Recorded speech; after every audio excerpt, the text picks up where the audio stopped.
Bob has spoken.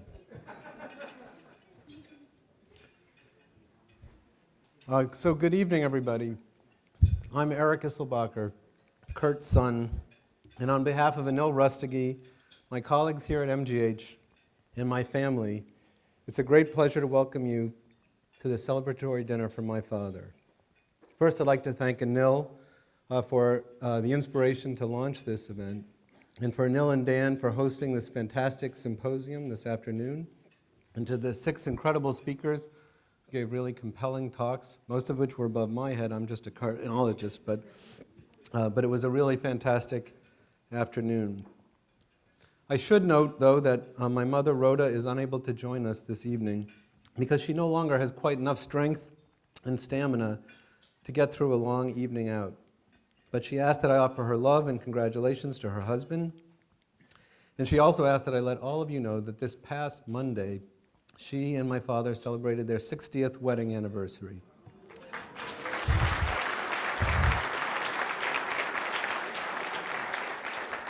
So I assume I can tell her that you all pass along your congratulations as well. And of course, she asked that I extend her gratitude to all of you for your presence here this afternoon and this evening. As I look around the room tonight, I see that tonight's guest list is notable for several reasons. Firstly, we were pleased that so many of you could attend, so many, in fact, that we had to ask the hotel to add an additional room in order to host the cocktails tonight. So by your numbers here alone, I think you've made quite a statement for my father.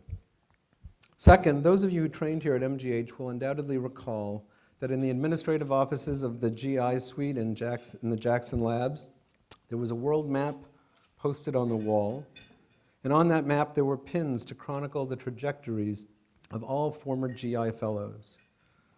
As a kid, I was always impressed to see how the pins were distributed so widely in cities and states across America and in countries around the world. And today, it's equally impressive to see how many former trainees represented by those pins have traveled from afar to come home to MGH, to be here in person, to celebrate my father, to celebrate with my father. Third, the guest list for this afternoon's symposium and this evening's dinner reads like a veritable who's who of academic medicine. In this room alone are distinguished professors, hospital presidents, deans, chiefs of departments and divisions, directors of centers and institutes, editors of textbooks, and a Nobel laureate, among others. I know my father feels very proud to count you among his friends and colleagues, and I'd encourage those of you with iPhones to take selfies at your table before the dinner's over. Speaking of luminaries, following my welcome, Dan Podolsky will speak, and then Peter Holt will offer a toast on behalf of the many former GI fellows in attendance. Later, before dessert, Jean Brownwald will speak, and then we'll conclude by offering my father a chance for rebuttal. But we're here tonight to celebrate my father's career and many accomplishments. I've reflected in the run-up to this event that many people assume that someone who is so committed to his science, someone who's had so many career successes, must have had to barter away time with his family at home. And yet, that was simply never the case with my father for our family. Indeed, I marvel at the near-perfect symmetry between the qualities he displays as a mentor and scientist and those he displays as a parent and grandparent. Although I recognized this as a child, it's even more evident to me now as I watch him engage his grandchildren. His keen interest, his dedication as a mentor, his intensive listening and his gentle advising are all as evident at home as they are here at work. But that's certainly not to say that he doesn't work at home. We've all come to know him as a man with seemingly limitless energy and generativity, who takes on all tasks with intensity. Imagine, if you will, as each child departed for college, room after room was overtaken by a series of dens until the entire Isselbacher household was converted into a massive workspace.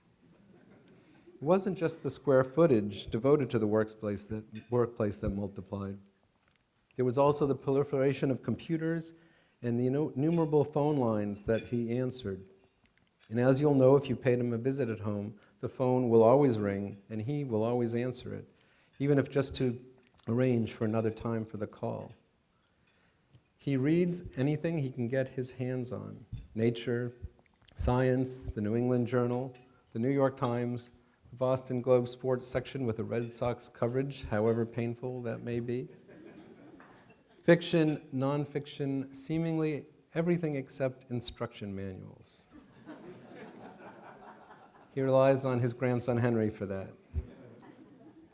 And last week, in a mere 5 days, he and my mother binge-watched all 7 seasons of Mad Men just to find out what all the fuss was about.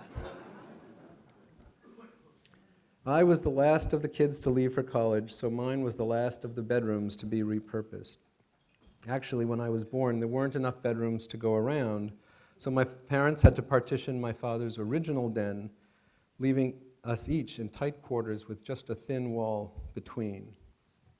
As I lay in bed at night, I could hear him moving about his desk, rustling his tall piles of papers. He had his own phone line in his den, and calls came sometimes very late into the evening, into the early morning, actually, 1 o'clock, 2 o'clock. Conversations that seemed punctuated only by his quick trips to the coffee pot in the kitchen, always brewing coffee. He was so close on the other side of our wall that although I couldn't make out his words, I could hear the cadence of his voice, and from it I recognized his patient style of listening, questioning, and advising. Maybe I was a tinge envious of sharing that kind of unparalleled attention, but not really, since I knew, as his grandchildren have come to know, that when he's talking with you, it's as if you're the only one in the room, the only one that matters to him. So it was from a front row seat that I came to understand my father's gifts, not just his intellect, but his warmth, his energy, his enthusiasm, and of course, his optimism. You may not know his story of unplanned and abrupt migration to the U.S., a family business destroyed, reestablished in Portsmouth, speaking not a word of English, yet arising each morning to sell his newspapers on the street corner to support his family. It's not just that he was never deterred by such obstacles, but that he remained persistently optimistic, notwithstanding. And we still see this in him even today as he approaches the age of 90, always looking forward to the next thing, not just to his science, but to what his colleagues and mentees will discover and what his grandchildren will learn and accomplish. So, before I introduce Dan, I want to offer a special toast on behalf of my mother, my sisters, and the grandchildren to our father with love and admiration. To you, Dad. All right, enough with the sappy stuff. Next, I'd like to introduce Dan Podolsky. Dan began his research career in GI with my father while he was just an undergraduate at Harvard College, and his research continued through medical school at HMS, the medical school, his residency at MGH, and his fellowship here in the GI unit, where he inevitably joined the staff. Then, in 1988, when my father stepped down out of GI to launch the MGH Cancer Center, Dan, at the age of 35, was appointed chief of GI, where he remained until 2008, when he left MGH to become president of UT Southwestern Medical Center. So we're pleased to welcome Dan back here today. Dan?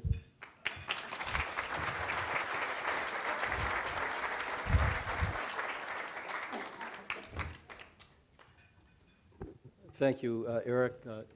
It is a privilege to be standing at the podium on this occasion when there are so many in this room who could and would want to be in this position to acknowledge all that Kurt has done for them and for this institution. In thinking about this evening, I thought it would be apt if I could begin with a pithy quotation that really got at the heart of the occasion. Now, I don't know how some of the speakers in today's symposium went about in preparing their remarks and drawing on quotations. I know for Joe Goldstein, he just needed to reach into his encyclopedic mind. But I went to the internet, and I searched high and low, and I really found only one quote that really distilled it, which was, "Beware of the authenticity of any quotation on the internet." It was attributed to Abraham Lincoln. So I think I will use something more dependable, to quote somebody who I've admired for decades, Kurt Isselbacher. Thank you for making this night necessary. This is a special occasion on which I really could spend the better part of this evening talking about Kurt's accomplishments as an investigator, as a physician, as an academic leader. But I thought I would confine my remarks to one dimension of Kurt's career, which has certainly touched me since I arrived at the MGH 43 years ago last week, and that is as mentor. I'm not alone in this room. In fact, I can't see a table where there's not someone who has been the beneficiary of Kurt's wisdom, guidance, and caring to bring them to where they are today in their professional lives and in their lives more generally. Somewhere beyond this room, there are 150 trainees and postdocs in total who will look back with fondness, admiration, and gratitude for the experience that we have shared as being mentored by Kurt Isselbacher. Among those 150 are 92 full-time faculty, 48 of them presidents, 26 division chiefs, 24 lab directors, 2 university presidents, 1 physician to the Queen, and 1 medical center president. It's a remarkable legacy that is, I say with some confidence, never to be surpassed, unparalleled at this time. But as I've thought about that, it is really something much more important to the numbers. It's the way in which Kurt has mentored those who have come to him. And having mentioned his own trainees, as I think was clear in the remarks of some of our speakers, Jeff Gordon, as mentor, he has touched many who have come to him as junior and senior faculty, or even from institutions from outside of Harvard and the Boston arena. And so the true impact of that Kurt has had as a mentor is, by any calculation, enormous. As I've thought about my own experience, which I believe reflect those who might otherwise be at this podium, what I think I distill from that is that Kurt taught by example. And he taught by example in a number of important ways. First and foremost, by intellectual rigor and honesty and fundamental curiosity. Whether in the laboratory or at the bedside, in either venue, I have seen Kurt ponder what others might dismiss as a relatively minor experimental abnormality, or in caring for a patient, a seemingly clinically trivial laboratory anomaly, but with a curiosity and a belief that medicine is fundamentally rational. He would work through to a mechanistic understanding of that ultimately illuminated in a much broader way than the immediate problem at hand. So that intellectual curiosity was, I think, compelling to anybody exposed to it. There was also the example of high standards. As Dave Alpers, another trainee, said to me quite recently, although he was unable to join us, Kurt taught the difference between good and excellent, and the hard work it takes to make that difference. An example that nobody who was under his umbrella could have failed to notice. And with that, there is another dimension of example, and that's one of empathy. For anybody who's been at the bedside with Kurt, it was a remarkable talent that he has always had for conveying his interest in the patient, and in the same way in talking to a student, resident, or fellow about the person in front of him. I never knew so much could be conveyed by a shrug until I was at the bedside with Kurt, and what that conveyed about real concern for the patient we were seeing. And then finally, respect. As I began fellowship, I realized there was a quality I had felt and never quite appreciated. And that was, here was the chief of the division, a revered professor, member of the National Academy. And yet, for those who worked with him, it was a discussion of equals, of respect for the perspective and the insights and the intellect. And with that, in a way, connected to it was the readiness for friendship. Because in taking on his role as mentor, it was with a duty to care that was always manifest. And so, as I reflect back now, and the nearly 43 years, I have been the beneficiary of all of that, as has everybody in this room, directly or indirectly. I will say that it is, again, a privilege to be here to express the thoughts of many, but ones that have been felt in my life for these decades, and one for which I will be forever grateful, Kurt. And I would just conclude by reminding you something that Gene said in a conversation I had with him recently. 90 is really the new 60.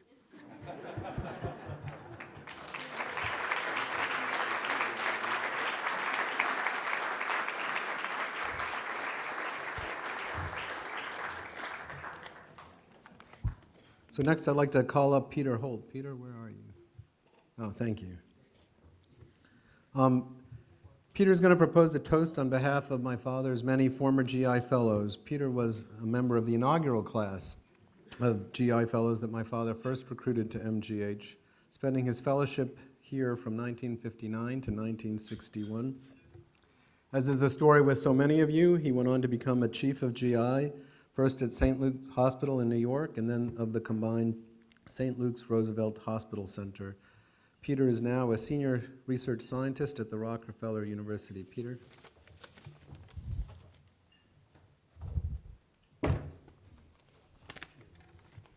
Thank you, Eric.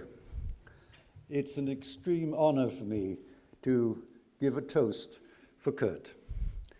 And I represent three groups here tonight. First, I represent myself. It's a big group. I'm, as you heard, the most senior of you all, and Kurt has said I'm the last man standing, but of course he is. Interview with Kurt for a fellowship in the afternoon of late September 1958. A couple of years after he came to the MGH from the NIH. I knew nothing about Kurt.